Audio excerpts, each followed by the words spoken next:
कारचा सौदा करण्याकरिता 10 लाख रुपये घेऊन आल्याचे सांगत मारहाण करून लूट केल्याप्रकरणी प्राथमिक तक्रार दिल्यानंतर तपासात वेगळाच प्रकार पुढे आला असून लालसेपोटी कशी फसगत केल्या जाऊ शकते अशी ही घटना 2 जून रोजी घडली असता पोलिसांनी तात्काळ तपासाचे चक्रे गतिमान करत आरोपींना ताब्यात घेतले आहे. पैसे दुप्पट करून देतो या आमिषाने एकाला 6.5 लाख रुपयांनी गंडवून जबरदस्तीने लूट करणाऱ्या टोळीचा पर्दाफाश अमरावती ग्रामीण पोलिसांनी केला असून एकूण 6 आरोपींना अटक करून तब्बल 10.46 लाख रुपयांचा मुद्देमाल जप्त करण्यात आला आहे. या गुन्ह्यात आणखी 2 आरोपी फरार असून त्यांचा शोध सुरू आहे. फिर्यादी सुधाकर राऊत वय 44 वर्ष राहणार सुपलवाडा तालुका चांदूर रेल्वे यांनी दिलेल्या तक्रारीनुसार सचिन ठाकरे नामक गावकऱ्याच्या सांगण्यावरून त्यांनी दिलीप राऊत नावाच्या व्यक्तीची भेट घेतली होती.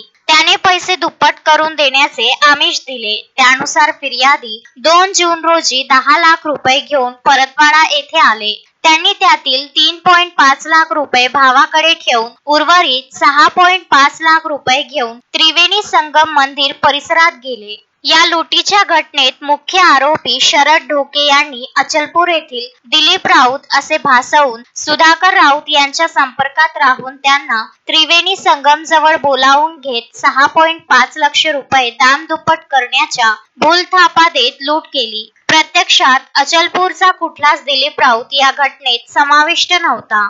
मारहाण करून रक्कम जबरदस्तीने लुटून नेली या तक्रारीवरून परतवाडा पोलीस ठाण्यात कलम 310(2) अंतर्गत गुन्हा दाखल करण्यात आला. या गंभीर गुन्ह्याच्या तपासासाठी अमरावती ग्रामीण स्थानिक गुन्हे शाखेचे विशेष पथक नियुक्त करण्यात आले होते. तांत्रिक माहिती आणि गोपनीय खबरेच्या आधारे पोलिसांनी आरोपी शरद ढोके वय 53 वर्ष राहणार शहापूर वरुड यास ताब्यात घेतले. तपासादरम्यान त्याने गुन्ह्याची कबुली दिली व उर्वरित साथीदारांची नावे उघड केली. ही कारवाई पोलीस अधीक्षक विशाल आनंद, अपर पोलीस अधीक्षक पंकज कुमार कुमावत, सहाय्यक पोलीस अधीक्षक शुभम कुमार यांच्या मार्गदर्शनात निरीक्षक किरण वानखडे यांच्या नेतृत्वात सहाय्यक पोलीस निरीक्षक सचिन पवार, नितीन इंगोले, विष्णू राठोड, तस्लीम शेख व स्थानीय गुन्हे शाखेच्या पथकाने केली. पोलिसांनी अद्याप फरार असलेल्या 2 आरोपींचा शोध सुरू ठेवला असून लवकरच त्यांनाही अटक होण्याची शक्यता आहे.